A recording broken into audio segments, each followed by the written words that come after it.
Sana Prevnazat, que c'est un coach sportif qui passe en premier, vous êtes fait avoir là. J'avais demandé à un public échauffé, donc vous allez tous vous lever, me faire 10 tours de salle, 20 pompes ensuite en départ 30-30. Hein. Non, non, c'est parti, on y va. Allez, hop, hop, hop. Non, je déconne.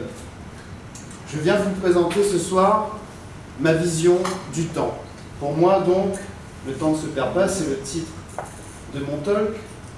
Et je viens vous présenter ce soir donc, un peu qui je suis et pourquoi le temps ne se perd pas. Je suis coach sportif, mais pour expliquer, donc, je vais prendre mon vieux grimoire, le grimoire de mes mémoires.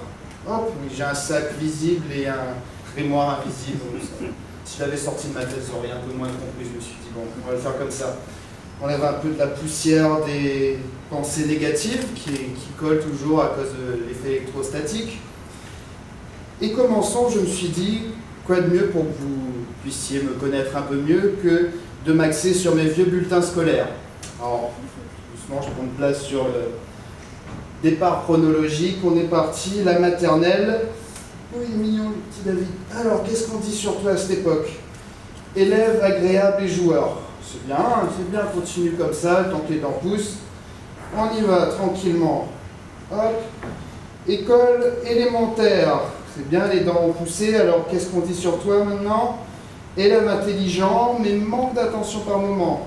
Ça va, tu suis un petit peu quand même, oui. Surtout le sport. Surtout le sport, ouais, en effet, ça va les notes. Là. Allez, passons, tranquillement. Prochaine étape, le collège.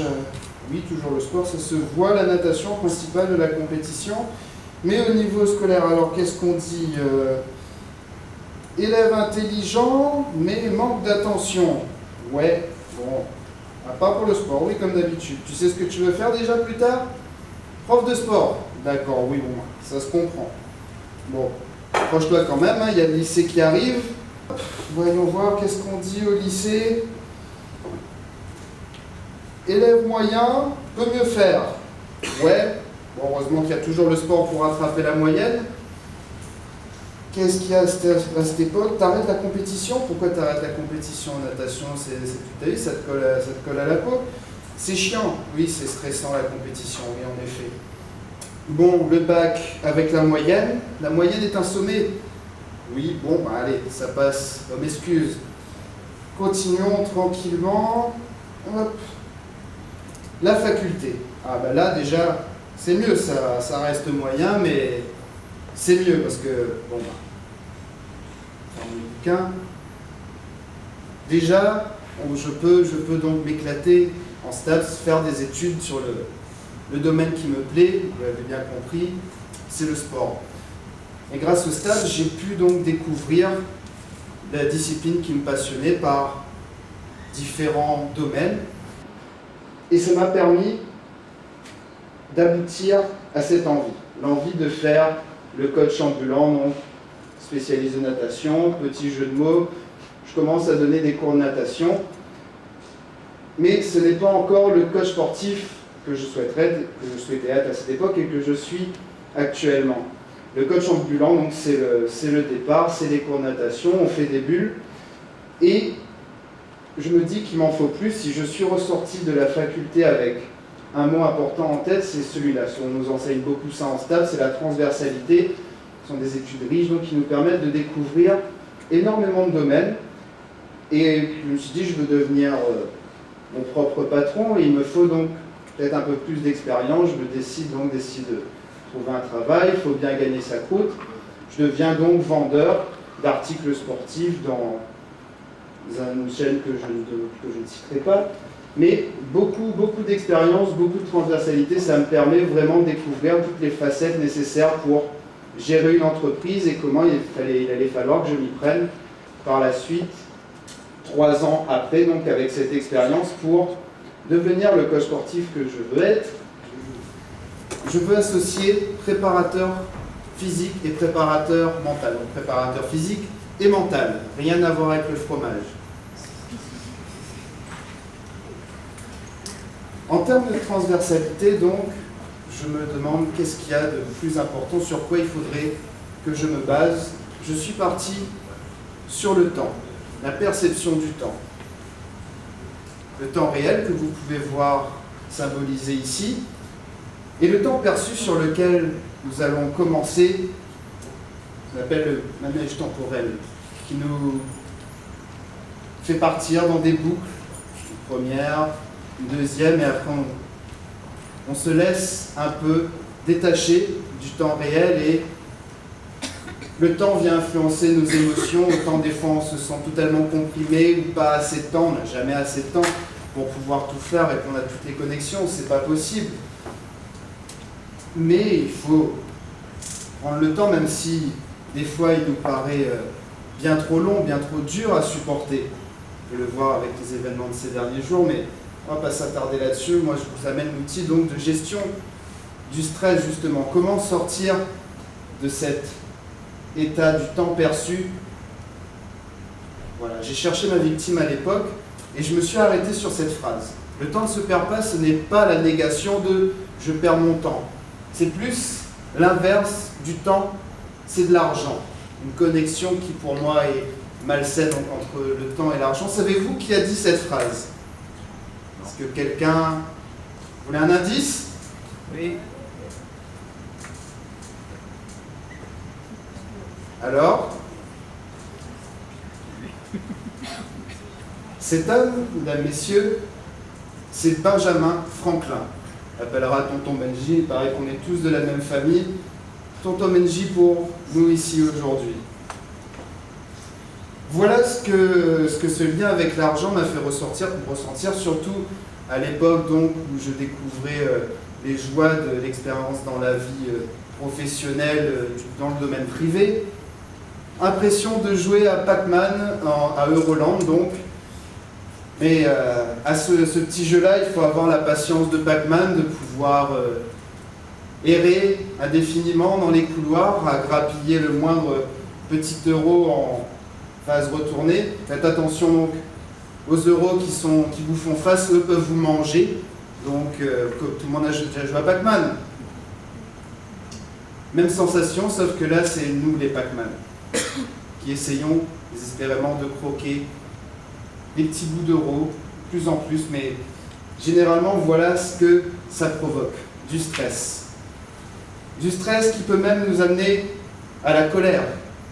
Et pas forcément des grosses colères, des petits trucs anodins. Des fois, on est quelqu'un de sérieux, on veut essayer d'arriver en retard. De ne pas arriver en retard au boulot, d'essayer d'être à l'heure. Et on se retrouve dans les embouteillages qu'on n'a pas prévus, et là d'un seul coup, mamie en pole position dans sa voiture, et là on se dit mince. Le feu passe au vert, une demi-seconde s'écoule, et on est déjà en train de klaxonner frénétiquement, mamie avance, et mince, mamie a calé. Et oui, bah oui, si on l'avait pas stressé mamie, si on l'avait pas klaxonné après, elle aurait peut-être démarré, vous seriez arrivé à l'heure au boulot, vous n'auriez pas été stressé par votre patron et vous ne seriez pas en colère en rentrant chez vous le soir. Quelque chose d'important lorsqu'on est stressé en colère à faire, c'est de se mettre des petits post-it comme ceci un peu partout pour ne pas oublier de respirer.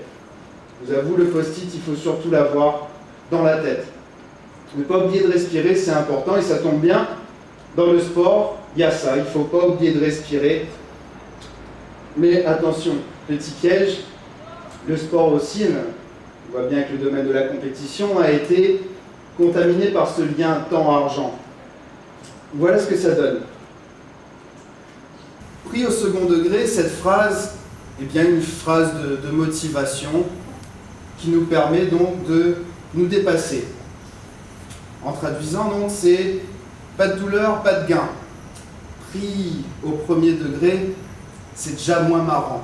On dit qu'on ne peut pas obtenir quoi que ce soit sans avoir mal. Problématique. Moi, je vous propose de vous reconnecter avec vous-même grâce au temps. Le temps ne se perd pas. En fermant les yeux un petit instant et en cliquant sur cette icône gagner, une icône de réseau social. À l'intérieur de vous, à l'intérieur de votre cerveau, prenez un petit instant, visualisez ce bouton, parce que la vie, c'est gagner. Il n'y a pas besoin de chercher plus. Si vous cherchez le bonheur, dites-vous ça, c'est important. La vie, c'est gagné. Il n'y a pas besoin de passer par des phases de douleur plus importantes que ça pour s'épanouir. Petite phrase bien sympa. Connaissez-vous ce monsieur? Quelqu'un peut me dire son nom? Pierre Rabhi. Exactement. L'être humain a besoin de temps pour lui, a besoin de temps pour ne rien faire. Bon, rien faire. Quelque part, on ne fait jamais rien. Je vous rappelle, on essaie de ne pas oublier de respirer. Donc, quelque part, on a toujours une activité cérébrale, au moins pour maintenir ce minimum vital. Que nous dit aussi M. Rabhi, donc, cette pathologie du travail, où forcément, quelqu'un qui ne fait rien est un fainéant. Encore une fois, quelque chose de problématique qu'on devrait pouvoir dépasser. Se reconnecter avec nous-mêmes pour se rendre compte que dans nos têtes, malgré qu'on essaye en faisant du sport, du yoga, de la méditation, de se vider la tête, penser à oublier, c'est fausser d'avance. On ne peut pas oublier, il faut apprendre à faire avec le fil de la pensée et se rendre compte donc que ce vide absolu ne peut pas exister. Je vous invite, prenez une main, passez-la dans l'air, profitez, vous pouvez vous éventer en même temps. Sentez si l'air était vide, il n'y aurait pas de fraîcheur, on ne pourrait pas, il fait chaud à Saint-Denis là aujourd'hui, on ne pourrait pas profiter de sa main pour ressentir cette fraîcheur. Et bien le temps ne se perd pas, c'est l'outil qui m'a permis donc de ressentir cette fraîcheur dans la tête. Et c'est pas ce monsieur qui dira le contraire. Bon, il a l'air comme ça un peu léthargique, mais ce n'est pas un drogué enfermé dans un laboratoire scientifique qu'on a tout privé de ses droits pour pouvoir l'exploiter. Non, ce monsieur, c'est quelqu'un de connu. Est-ce que quelqu'un sait qui est ce monsieur? Au fond? Exactement. S'il y a des références à citer, ce monsieur, vous pouvez lire donc Plaidoyer de l'altruisme. Ce mec, et c'est un super héros, c'est super empathique. Et il a fait avancer la science dans son domaine de la méditation. Cet homme a l'allure donc léthargique, qui a l'air de rien faire comme ça. Grâce aux petites électrodes qui lui ont été collées sur la tête, on a pu se rendre compte, sans rentrer dans les détails parce que c'est assez compliqué, mais en gros, ce monsieur pense comme il rêve. Ça va aussi vite. Alors, pour le stéréotype, je suis assis, je fais rien, on repassera. La méditation, c'est au contraire le moment où notre cerveau atteint l'optimum de ses capacités. Comment pouvoir se reconnecter à ça, donc, entre le temps perçu, le temps réel? Un petit coup de mathématiques, donc pour vous prouver que pour nous, grâce à l'expérience qu'on peut développer, à la réflexion qu'on peut se faire grâce à ça, on est plus fort que l'empirique, on est plus fort que ce qui est soi-disant forcément comme ça. Le théorique nous dit donc si on additionne un nombre A supérieur à 0 et un nombre B inférieur à 0, donc négatif, dans le cas où A est supérieur à la value absolue de B, pas de souci, on obtient un résultat positif. Dans le cas inverse, si B, la valeur absolue de B est supérieure à A, on obtient un résultat négatif. Et bien ce qui est magnifique avec les expériences, c'est que quel que soit le cas, même lorsque l'expérience négative a l'air plus importante que tout ce qu'on a accumulé comme positif, eh bien on obtient du positif. Et c'est ça qui est merveilleux. Comment faire ceci donc? Se reconnecter au temps réel. Le temps réel, on va faire une petite définition rapide. Qu'est-ce qu'il nous faut? Surtout à quoi ça sert? Établir une chronologie. Qu'est-ce qu'il nous faut pour établir cette chronologie? Il nous faut un instant d'origine et une unité constante. Pour visualiser, imager ça dans la tête, voilà qu'est-ce qu'on peut voir plus ou moins si on était dans nos têtes. Voilà ce que c'est. On est sur une échelle, on regarde en haut, c'est les barreaux du futur. On est dans un ciel, il fait beau aujourd'hui, quelques nuages de pensée, chargés négativement, positivement, il faut les laisser passer tranquillement. Si on regarde en bas, c'est une échelle magique, hein, on est dans notre cerveau, dans notre pensée, c'est la même chose en dessous des pensées qui s'écoulent et on peut voir nos barreaux de mémoire personnelle en haut, en bas. Et le plus important, celui qu'on oublie, c'est le barreau du milieu, le barreau du présent. Le barreau donc, qui nous permet de transformer toutes nos expériences négatives en expériences positives et s'épanouir. Je ne pouvais pas conclure donc sans un clin d'œil à tonton Benji. Il a coupé un peu l'herbe sous ses pieds, donc on va finir là-dessus. Même s'il semble donc que cette phrase ait une origine d'un proverbe chinois, il y a des sources qui disent donc que tonton Benji a dit ceci: tu me dis j'oublie, tu m'enseignes, je me souviens, tu m'impliques, j'apprends. Pour que vous ressortiez d'après mon talk avec le plus d'influence positive de ce que je viens de vous dire, le temps ne se perd pas, j'ai besoin de vous préciser que c'est mon outil, c'est ma vision donc du temps que je me suis appliqué à moi-même pendant longtemps avant d'y croire réellement et pouvoir transmettre le message. Si vous, ça vous parle, vous pouvez repartir avec, emballer, peser, c'est cadeau, c'est gratuit, mais sachez qu'il va être important que vous puissiez donc vous approprier cette phrase, vous trouver le moyen de vous l'appliquer à vous-même. Le temps ne se perd pas. Je vais d'emblée vous remercier tout de suite d'être venu m'écouter talker aujourd'hui sur ce thème. Je rêve pour vous donc d'une banque à capital temps, un capital riche, important. Moi, cette phrase, donc, j'ai investi dedans et j'ai fini par aboutir à la méditation sportive, qui est la méthode que je développe en tant que coach sportif aujourd'hui. Et donc, n'oubliez pas le temps, cette richesse qui, au moins, elle vous rendra heureux. Voilà, je vous remercie beaucoup, je vous souhaite une bonne après-midi, une bonne continuation.